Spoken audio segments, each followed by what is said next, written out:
Sorry, guys. Oh, sorry about that. That's just a little taste for tomorrow. Um, Hi, Justin. I just saw that you waved in the chat. Yeah, sorry about that, guys. Haha. Okay, there we go. Hi, it's Wednesday, which means that it is our short story day. Short story day. I'm a little kerfluffled today. Um, I started a new job, like officially yesterday. So it's only part time, but you know what? Part time is better than no time. So I'm feeling very happy, but kind of all over the place and excited to be with you guys tonight. I know we have a couple of our regular. Sorry, guys. I don't know if you saw the chat. Okay. Can you see the chat? Now you can. Um, so you guys know that at the end of our Wednesdays, I've been telling you about our Thursday shows. So Thursday, we have my second channel, the KT 3.14, um, where we do our Reddits and our silliness. And then after that, at 9 o'clock, I am a part of the Hallowed Hearth podcast. And Haley Hansen is one of my co hosts, and she is gothy and gorgeous. And I don't think I've shown you guys this. This is so cute. So he was going to live in my truck, but then I worried about sun bleaching. So he lives inside. This is a beastie baby. Isn't he so cute? He's so cute. But Haley makes these. So, Haley, go ahead and put in the chat the link to your Etsy store so people can buy their own little beastie baby. I think he's so cute. Oh, I got lipstick on him, but that's okay. He's going to sit right here with us for tonight. Love you too. So yeah, Haley is awesome, and she's an actress like I am, and so you guys should check her out, or just come hang out with us tomorrow night at 9 o'clock, which I encourage you to do anyway because we're kind of cool.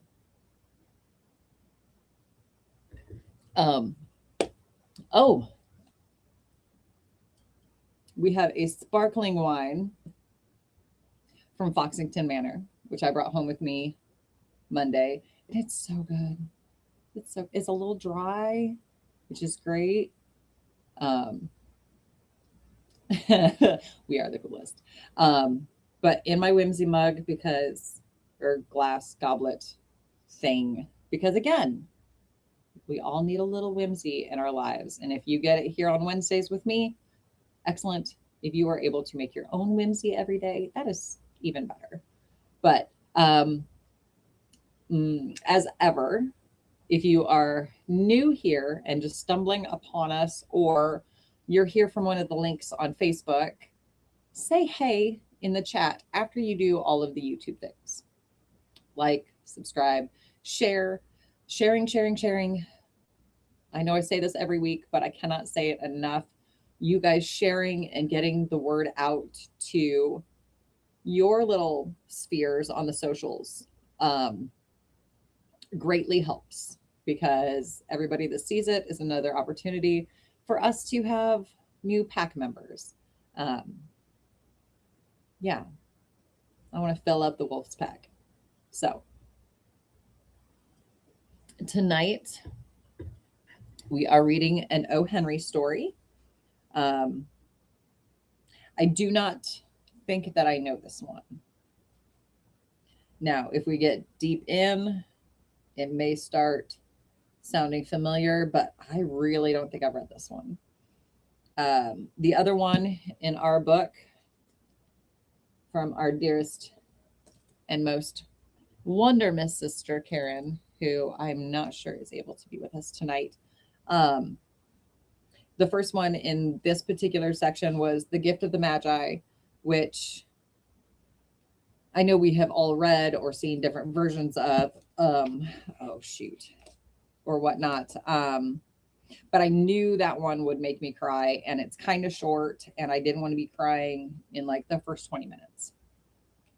That is not to say I won't with this story, because you guys know how I am.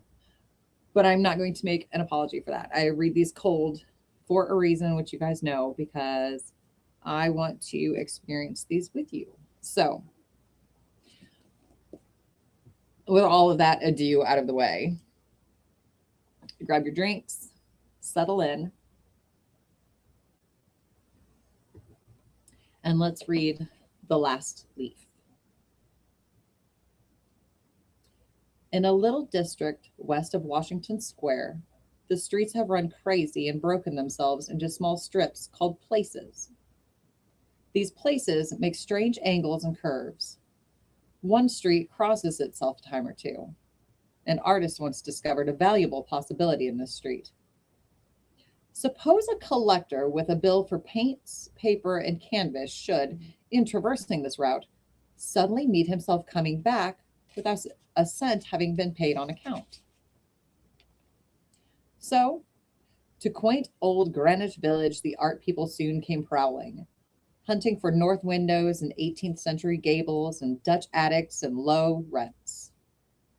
Then they imported some pewter mugs and a chafing dish or two from 6th Avenue and became a colony.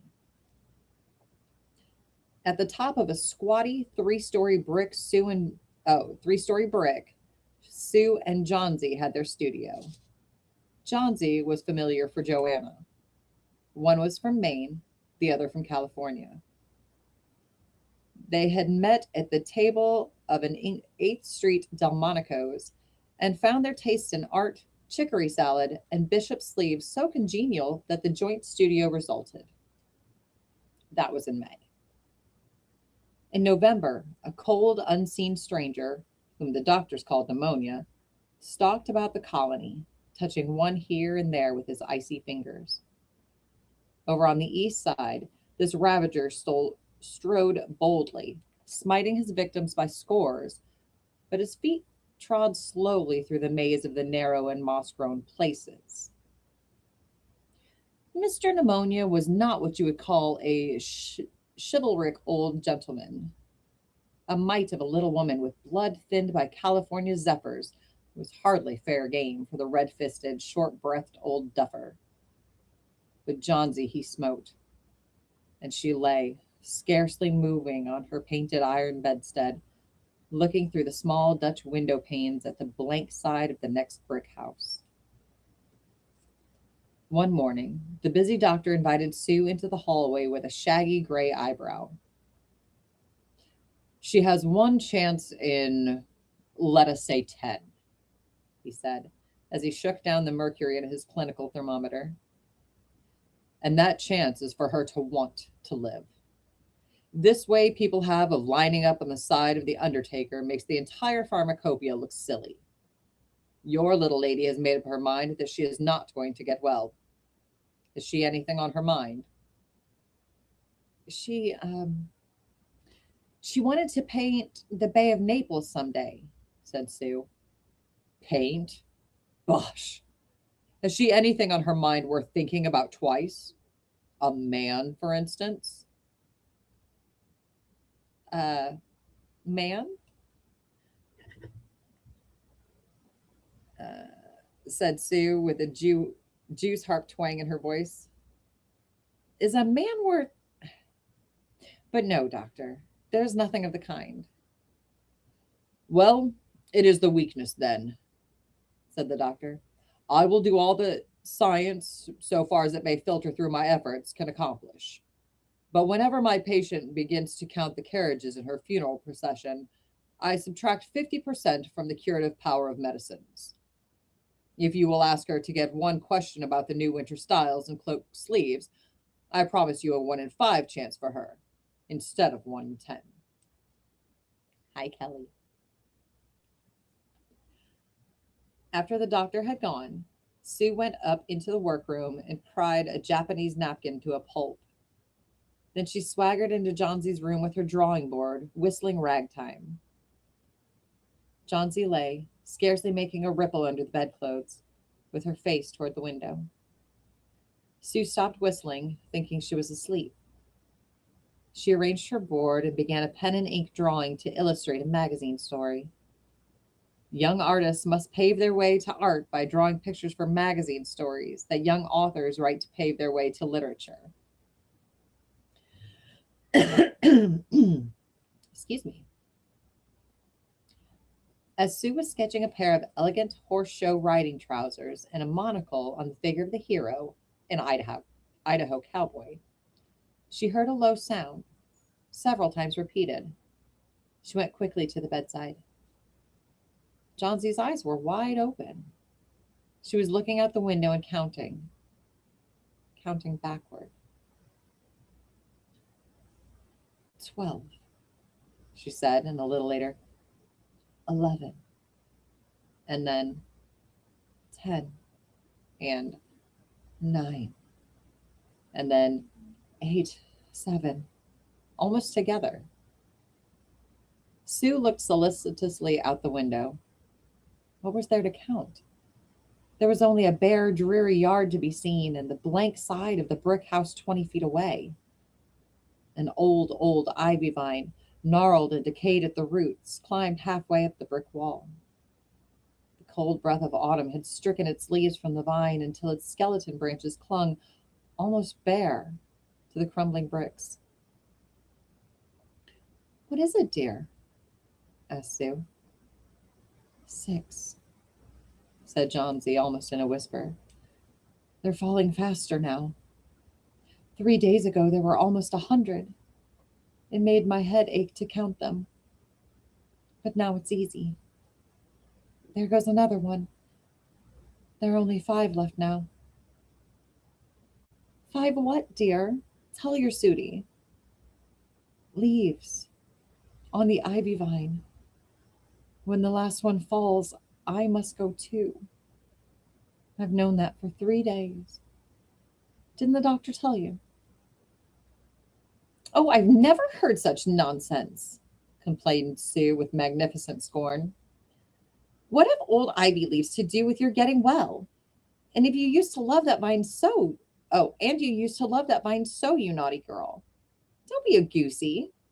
Why, the doctor told me this morning that your chances for getting well real soon were, let's see exactly what he said. He said the chances were 10 to 1. Why, that's almost as good a chance as we have in New York when we ride on the streetcars or walk past a new building. Try to take some broth now and let Sooty go back to her drawing so she can sell the editor man with it and buy port wine for her sick child and pork chops for her greedy self. You needn't get any more wine, said Johnsy, keeping her eyes fixed out the window. There goes another. No, I don't want any broth. That leaves just 4. I want to see the last one fall before it gets dark. Then I'll go too. Johnsy, dear, said Sue, bending over her. Will you promise me to keep your eyes closed and not to look out the window until I am done working? I must hand these drawings in by tomorrow. I need the light or I would draw the shade down. Couldn't you draw in the other room? Asked Johnsy coldly. I'd rather be here by you, said Sue. Besides, I don't want you to keep looking at those silly ivy leaves. Tell me as soon as you have finished, said Johnsy, closing her eyes and lying white and still as a fallen statue. Because I want to see the last one fall. I'm tired of waiting. I'm tired of thinking. I want to turn loose my hold on everything and go sailing down, down, just like one of those poor, tired leaves. Try to sleep, said Sue. I must call Berman up to be my model for the old hermit miner. I'll not be gone a minute. Don't try to move until I get back. Old Berman was a painter who lived on the ground floor beneath them. He was past 60 and had a Michelangelo's Moses beard curling down from the head of a satyr along the body of an imp. Berman was a failure in art. 40 years he had wielded the brush without getting near enough to touch the hem of his mistress's robe. He had always been about to paint a masterpiece, but had never yet begun it. For years, he had painted nothing except now and then a daub in a line of commerce or advertising. He earned a little by serving as a model to those young artists in the colony who could not pay the price of a professional. He drank gin to excess and still talked of his coming masterpiece. For the rest, he was a fierce little old man who scoffed terribly at softness in anyone and who regarded himself as a special mastiff in waiting to protect the two young artists in the studio above. Hey, Todd the Fox. Thank you for the wine.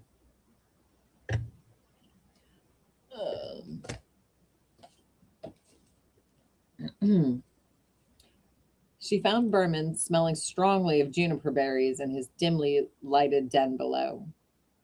In one corner was a blank canvas on an easel that had been waiting there for 25 years to receive the first line of the masterpiece. She told him of Johnsy's fancy and how she feared she would, indeed, light and fragile as a leaf herself, float away when her slight hold upon the world grew weaker. Old Berman, with his red eyes plainly streaming, shouted his contempt and derision for such idiotic imaginings. Was, he cried, is there people in the world mit their foolishness to die because leaves they drop off from a confounded vine? I have not heard of such a thing. No, I will not pose as a model for your fool hermit dunderhead. Why do you allow that silly business to come in their brain of hers? Ach, that poor little Miss Yonsey. Okay, sorry about the accent, guys. It's written phonetically. So we're going to go with it because it's what we do. She's very ill and weak, said Sue, and the fever has left her mind morbid and full of strange fancies. Very well, Mr. Berman. If you do not care to pose for me, you needn't. But I think you are a horrid old flibbertigibbet. You are just like a woman, yelled Berman. Who said I will not pose? Go on, I commit you. For half an hour I have been trying to say that I am ready to pose. God, this is not any place in which one so good as Miss Yonsey shall lie sick. Some day I will paint a masterpiece, and we shall all go away. Gosh, yes. Yeah, flibbertigibbet. Such a good word. Johnsy was still sleeping when they went upstairs. Sue pulled the shade down to the windowsill and motioned Berman into the other room. And there they peered out the window fearfully at the ivy vine. Then they looked at each other for a moment without speaking. A persistent cold rain was falling, mingled with snow. Berman, in his old blue shirt, took his seat as the hermit miner on an upturned kettle for a rock. When Sue awoke from an hour's sleep the next morning, she found Johnsy with dull, wide open eyes staring at the drawn green shade. Pull it up. I want to see, she ordered in a whisper. Wearily, Sue obeyed. But lo, after the beating rain and fierce gusts of wind that had endured through the livelong night, there yet stood out against the brick wall one ivy leaf. It was the last on the vine, still dark green near its stem, but with its serrated edges tinted with the yellow of dissolution and decay. It hung bravely from a branch some 20 feet above the ground. It is the last one, said Johnsy. I thought it would surely fall during the night. I heard the wind. It will fall today, and I shall die at the same time. Dear, dear, said Sue, leaning her worn face down to the pillow. Think of me if you won't think of yourself. What would I do? But Johnsy did not answer. The lonesomest thing in all the world is a soul when it is making ready to go on its mysterious far journey. The fancy seemed to possess her more strongly as one by one the ties that bound her to friendship and to earth were loosed.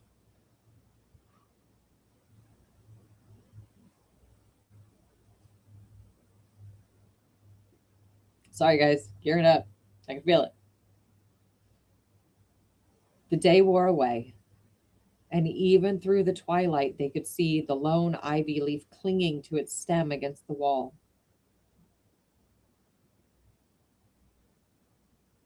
And then, with the coming of the night, the north wind was again loosed, while the rain still beat against the windows and pattered down from the low Dutch eaves. Mm. When it was light enough, Johnsy, the merciless, commanded that the shade be raised. The ivy leaf was still there. Okay, we have some hope. The ivy leaf was still there.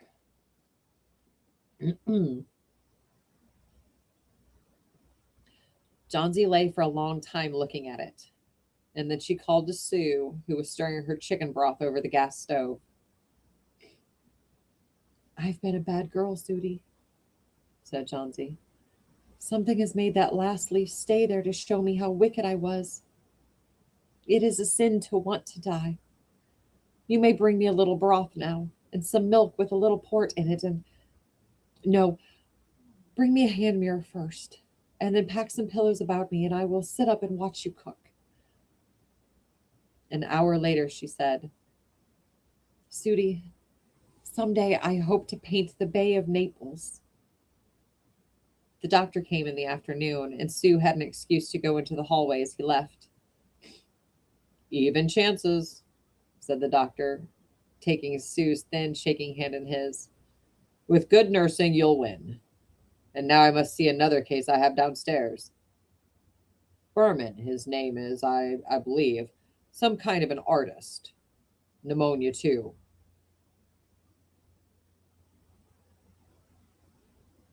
He is an old, weak man, and the attack is acute. There's no hope for him, but he goes to the hospital today to be made more comfortable. The next day, the doctor said to Sue, She's out of danger. You've won. Nutrition and care now. That's all. And that afternoon, Sue came to the bed where Johnsy lay, contentedly knitting a very blue and very useless woolen shoulder scarf, and put one arm around her, pillows and all. I have something to tell you, White Mouse, she said. Mr. Berman died of pneumonia today at the hospital. He was ill only 2 days. The janitor found him on the morning of the first day in his room downstairs, helpless with pain. His shoes and clothing were wet through and icy cold, and they couldn't imagine where he had been to on such a dreadful night. And then they found a lantern, still lighted, and a ladder that had been dragged from its place, and some scattered rushes, and a palette with green and yellow colors mixed on it. And look out the window, dear, at the last ivy leaf on the wall. Didn't you wonder why it never fluttered or moved when the wind blew? Ah, darling, it's Berman's masterpiece. He painted it there the night that the last leaf fell. Dag bless it.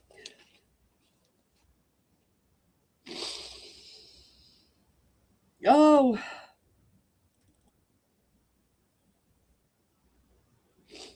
That sweet old man.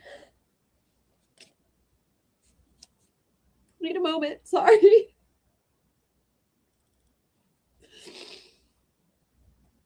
Oh. He couldn't let her die.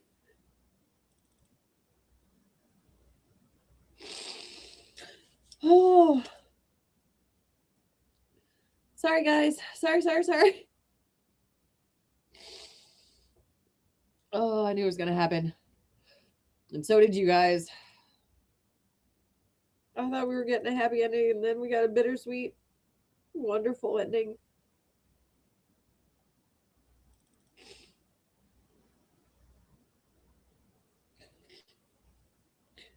Oh, all right. Hi, Mom and Dad. So, Trail Boss Ministries is also a sponsor of the show, and that's my parents. If you guys get a chance, check out their stuff too. Um, my daddy is a cowboy preacher, and he does awesome stuff. And yeah, give them a quick wave and a hey. Um,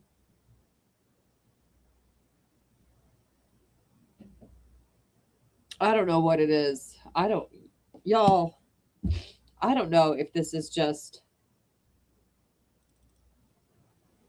for those of you that just tuned in. I'm sorry, we didn't start the the live like this. But these stories have been amazing. I have cried at almost all of them. And I feel like my sister read this book before she gave it to me. And if she's in the chat, or if she's watching but not in the chat and just laughing at me, I love you. You're lucky you have a birthday coming up. Because I really want to be mean to you for making me cry. Um,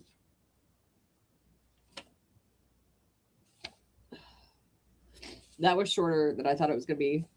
Um, why do I not keep any tissues in this room? I know better. I know this is what I'm going to be like. Um, so we have some time. And the next section, okay. It's the liquid. It's the liquid stuff that stays. Um, and this is okay. Um, so a lot of the people who are in the chat regularly are my family, beyond just being a part of the pack in the wolf's den. Um, so Karen, who's usually on here, her daughter, my first niece, Lexi, got me this eyeliner, and I think she uses it for her shows. You guys need to check out her band. Oh my god. Okay, shameless plugs all over the place tonight because I have so many talented and amazing people in my life, and I am truly blessed to know these many. Just okay, words not happening for a moment, but listen, Yaney, I need good stuff from the natural shop. Just I have to I'm coming into town early next Friday. That's all there is to it. I need to stop by the shop. Um, but yes, Lexi's band, Fault of the People. I think their new single comes out. Is it this weekend? Anybody in the chat who knows, remind me. Is it this weekend or next weekend? But the first single is called Puppet, and it is incredible. Oh my god, you guys! Lexi is such a badass. She just really is. She is. She's our first. I'm claiming her. I was there. Yeah, I remember when she was still just an indoor peanut. She hadn't come into the world yet. But yeah, she got me this eyeliner. But they're awesome, and obviously the stuff works, and it's layerable. So when I don't let it dry completely and my eyeshadow sticks to it, I can just layer over it. It works great.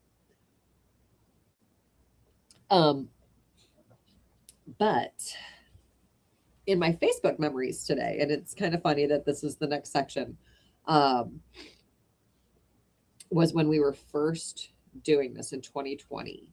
And Wednesdays were requested readings. Saturday afternoons, we were doing Edgar Allan Poe afternoons. Um, and on Wednesdays, people would send me stories. But we started that uh, with this book because I'd had this book as a child. I think I was probably 8, maybe 9 when I started reading just those stories. So, our next section in the book is Kipling. Sorry, I can't see what you guys can see. And How the Leopard Got His Spots is in this book. But it looks like there's one that I don't know called My Own True Ghost Story. So it is just now 8 o'clock. We're going to keep going. I hope you guys enjoy this one. Because, yeah, I don't know that I know it. So here we go. As I came through the desert, thus it was. As I came through the desert from the city of dreadful night. Somewhere in the other world, where there are books and pictures and plays and shop windows to look at, and thousands of men who spend their lives in building up all four, lives a gentleman who writes real stories about the real insides of people. And his name is Mr. Walter Besant. But he will insist upon treating his ghosts, he has published half a workshop of them, with levity. He makes his ghost seers talk familiarly and, in some cases, flirt outrageously with the phantoms. You may treat anything, from a viceroy to a vernacular paper, with levity, but you must behave reverently toward a ghost, and particularly an Indian one. Bye, sweetie. There are, in this land, ghosts who take the form of fat, cold, pobby corpses and hide in trees near the roadside till a traveler passes. Then they drop upon his neck and remain. There are also terrible ghosts of women who have died in childbed. These wander along the pathways at dusk, or hide in the crops near a village and call seductively. But to answer their call is death in this world and the next. Their feet are turned backwards, that all sober men may recognize them. There are ghosts of little children who have been thrown into wells. These haunt well curves and the fringes of jungles, and wail under the stars, or catch women by the wrist and beg to be taken up and carried. These and the corpse ghosts, however, are only vernacular articles and do not attack sahibs. No native ghost has yet been authentically reported to have frightened an Englishman, but many English ghosts have scared the life out of both white and black. Nearly every other station owns a ghost. There are said to be 2 at Simla, not counting the woman who blows the bellows at Siri Dock Bungalow on the old road. Missouri has a house haunted of a very lively thing. A white lady is supposed to do night watchman around a house in Lahore. Dalhousie says that one of her houses repeats on autumn evenings all the incidents of a horrible horse and precipice accident. Murray has a merry ghost, and now that she's been swept off by cholera, we'll have room for a sorrowful one. There are officers' quarters in Myanmar, whose doors open without reason and whose furniture is guaranteed to creak, not with the heat of June, but with the weight of invisibles who come to lounge in the chair. Peshawar possesses houses that none will willingly rent, and there's something, not fever, wrong with a big bungalow in Allahabad. The older provinces simply bristle with haunted houses and march phantom armies along their main thoroughfares. Some of the dock bungalows on the Grand Trunk Road have handy little cemeteries in their compound, witnesses to the changes and chances of this mortal life in the days where men drove from Calcutta to the northwest. These bungalows are objectionable places to put up in. They are generally very old, always dirty, while the Kansmana is as ancient as the bungalow. He either chatters senilely or falls along the long trances of age. In both moods, he is useless. If you get angry with him, he refers to some sahib dead and buried these 30 years and says that when he was in that sahib service, not a khansma in the province would touch him. Then he jabbers and mows and trembles and fidgets among the dishes, and you repent of your irritation.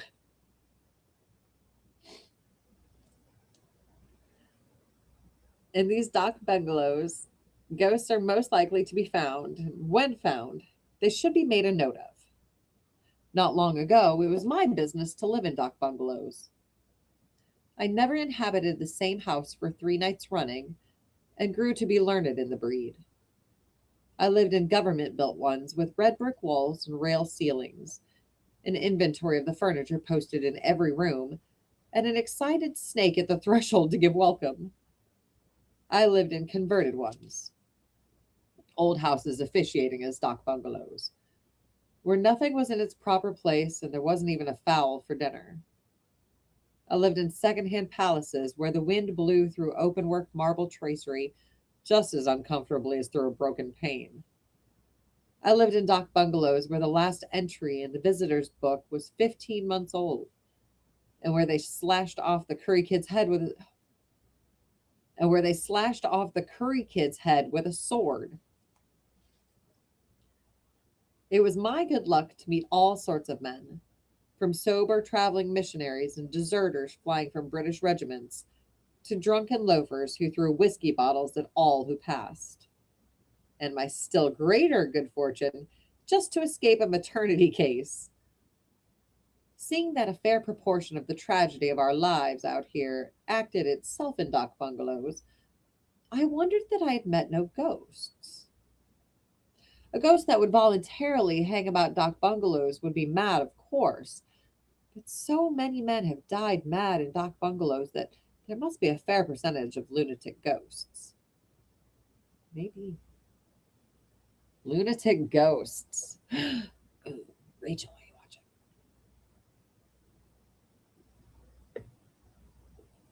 watching? In due time, I found my ghost. Or ghosts, rather, for there were 2 of them.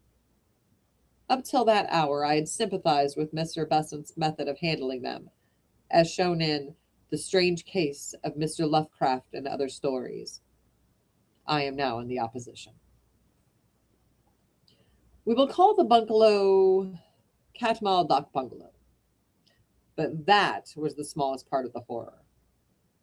A man with a sensitive hide has no right to sleep in dak bungalows. He should marry.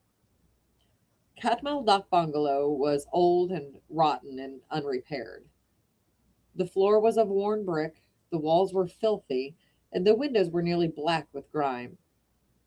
It stood on a bypath largely used by native sub-deputy assistants of all kinds, from finance to forests, but real sahibs were rare. The khansama, who was nearly bent double with old age, said so. When I arrived, there was a fitful, undecided rain on the face of the land, accompanied by a restless wind, and every gust made a noise like the rattling of dry bones in the stiff toddy palms outside. The khansama completely lost his head on my arrival. He had served a sahib once. Did I know that sahib? He gave me the name of a well-known man who had been buried for more than a quarter of a century and showed me an ancient daguerreotype of that man in his prehistoric youth. I had seen a steel engraving of him at the head of a double volume of memoirs a month before, and I felt ancient beyond telling. The day shut in, and the khansama went to get me food. He did not go through the pretense of calling it klana, man's victuals. He said ratub, and that means, among other things, grub, dog's rations. There was no insult in his choice of the term. He had forgotten the other word, I suppose. While he was cutting up the dead bodies of animals, I settled myself down after exploring the dak bungalow. There were 3 rooms beside my own, which was a corner kennel, each giving into the other through dingy white doors fastened with long iron bars. Long iron bars. The bungalow was a very solid one, but the partition walls of the rooms were almost jerry built in their flimsiness. Every step or bang of a trunk. Sorry guys, ooh, struggling. Every step or bang of a trunk echoed from my room down the other three, and every footfall came back tremulously from the other walls. For this reason, I shut the door.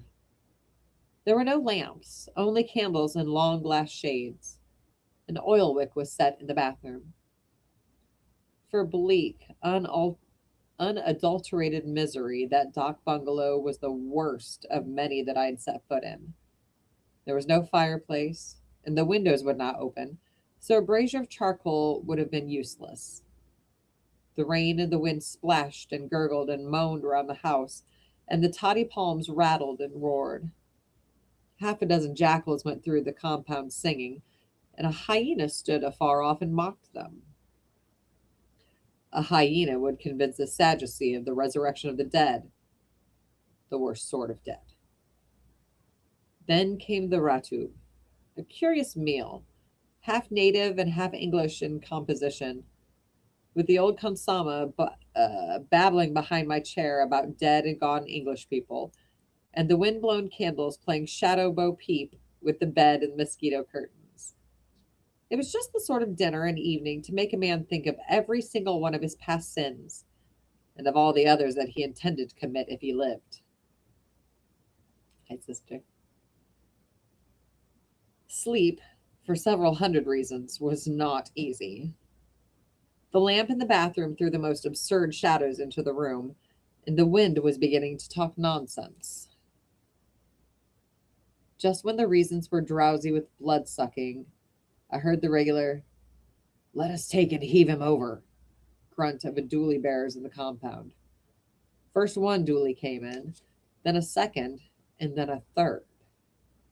I heard the doolies dumped on the ground, and the shutter in front of my door shook. "That's someone trying to come in," I said, but no one spoke, and I persuaded myself that it was the gusty wind. The shutter of the room next to mine was attacked, flung back, and the inner door opened. "That's some sub-deputy assistant," I said, "and he's brought his friends with him. Now they'll talk and spit and smoke for an hour." There were no voices and no footsteps. No one was putting his luggage into the next room. The door shut, and I thanked Providence that I was to be left in peace. But I was curious to know where the doolies had gone. I got out of bed and looked into the darkness. There was never a sign of a dooley. Just as I was getting into bed again, I heard in the next room the sound that no man in his senses can possibly mistake. The whir of a billiard ball down the length of the slates when the striker is stringing for break. No other sound is like it. A minute afterward, there was another whir, and I got into bed. I was not frightened. Indeed, I was not. I was very curious to know what had become of the doolies. I jumped into bed for that reason. Next minute, I heard the double click of a cannon, and my hair sat up. It is a mistake to say that hair stands up. The skin of the head tightens, and you can feel a faint, prickly bristling all over the scalp. That is the hair sitting up. There was a whir and a click, and both sounds could only have been made by one thing, a billiard ball. I argued the matter out at great length with myself, and the more I argued, the less probable it seemed that one bed, one table, and two chairs, all the furniture in the room next to mine, could so exactly duplicate the sounds of a game of billiards. After another cannon, a three-cushion one to judge by the whir, I argued no more. I had found my ghost and would have been stroke after stroke. I tried to believe that I could not hear voices, but that attempt was a failure. Do you know what fear is? Not ordinary fear of insult, injury, or death, but abject, quivering dread of something that you cannot see. Fear that dries the inside of the mouth and half of the throat. fear that makes you sweat on the palms of your hands and gulp in order to keep the uvula at work. This is a fine fear, a great cowardice, and must be felt to be appreciated. The very improbability of billiards in a dock bungalow proved the reality of the thing. No man, drunk or sober, could imagine a game at billiards or invent the spitting crack of a screw cannon. A severe course of dock bungalows has this disadvantage: it breeds infinite credulity.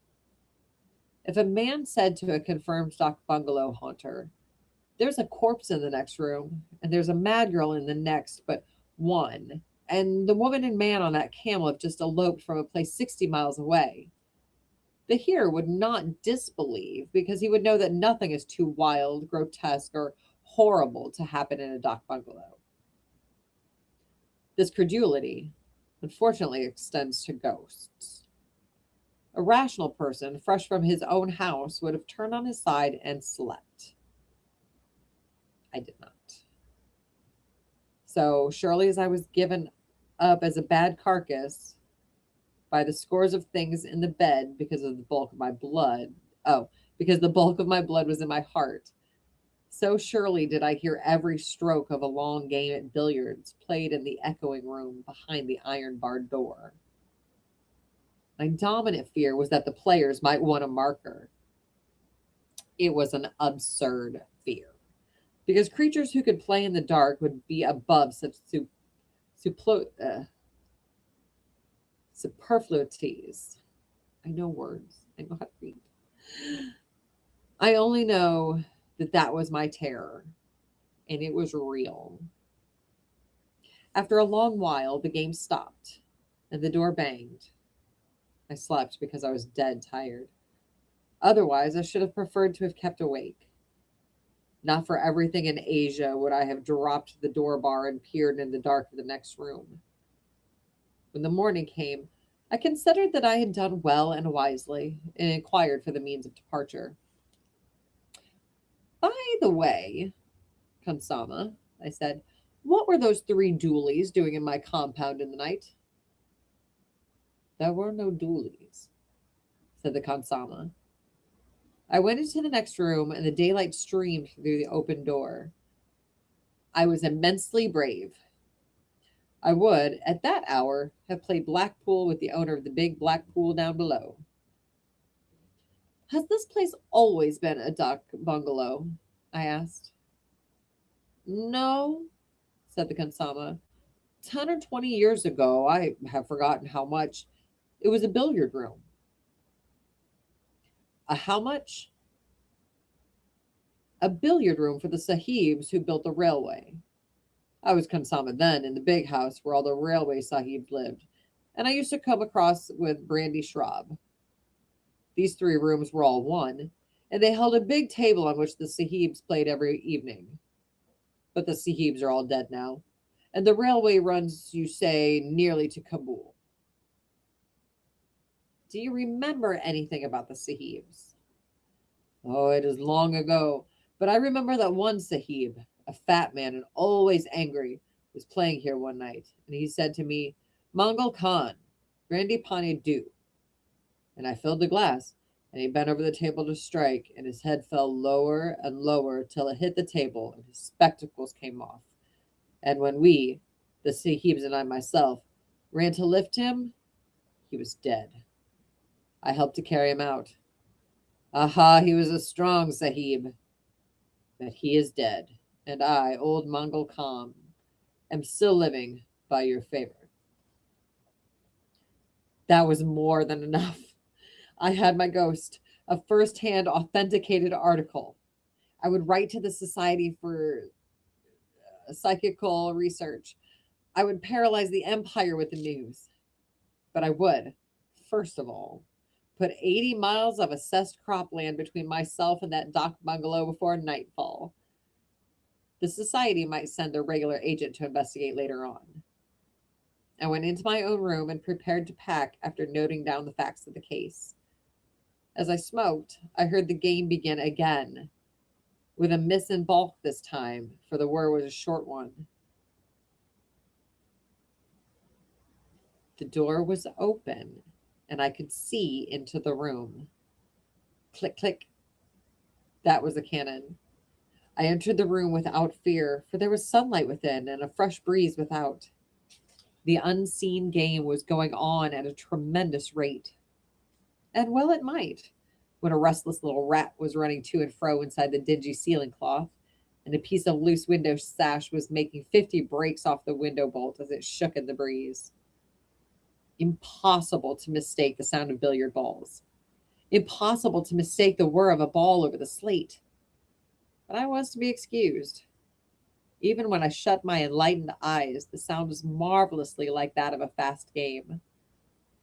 Entered angrily the faithful partner of my sorrows, Kadir Box. This bungalow is very bad and low caste. No wonder the presence was disturbed and is speckled. Three sets of dually bearers came into the bungalow late last night when I was sleeping outside, and said that it was their custom to rest in the rooms set apart for the English people. What honor has the Khansama? They tried to enter, but I told them to go. No wonder, if these Urias have been here, that the presence is sorely spotted. It is shame and the work of a dirty man. Kadir Baksh did not say that he had taken from each gang 2 annas for the rent in advance, and then, beyond my earshot, had beaten them with the big green umbrella whose use I could never before divine. But Kadir Baksh has no notions of morality. There was an interview with the Khansama, but as he promptly lost his head, wrath gave place to pity, and pity led to a long conversation, in the course of which he put the fat engineer sahib's tragic death in 3 separate stations, 2 of them 50 miles away. The third shift was to Calcutta, and there the sahib died while driving a dog cart. If I had encouraged him, the Khansama would have wandered all through Bengal with his corpse. I did not go away as soon as I had intended. I stayed for the night, while the wind and the rat and the sash and the window bolt played a ding-dong 150 up. And then the wind ran out, and the billiards stopped. And I felt that I had ruined my one genuine hallmark ghost story. Had I stopped at the proper time, I could have made anything out of it. That was the bitterest thought of all. I like that one. You guys know I like a good ghost story. Ooh. Okay. So next week we will be in June already. So see right here.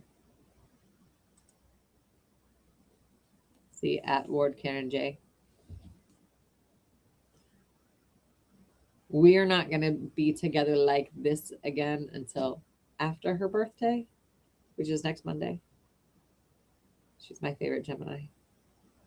So my darling sister, a happy early birthday to you. Thank you for our book.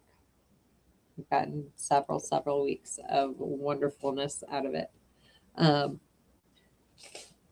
do you guys feel about H.G. Wells? I'm not sure how many stories of his we have in here. Let's see. But this is kind of a... How many pages is that? 18 or 19. So the first story... Yeah, we'll do H.G. Wells next week. And the one that... So maybe 2 weeks with him, depending on how long the first one takes us. But the first one's called The Man Who Could Work Miracles.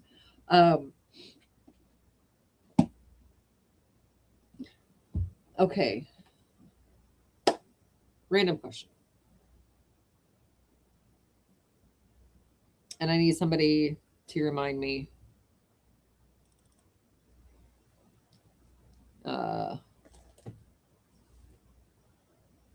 TTF.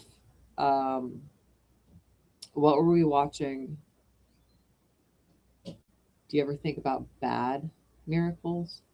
Or how do you know a bad miracle or whatever? Um, so I'm assuming it's Wells, so I don't even want to assume whether this is going to be like miracles that are beneficial to mankind, or miracles that are just shouldn't happen. Like there's no logical reason for this to happen. So it's a miracle.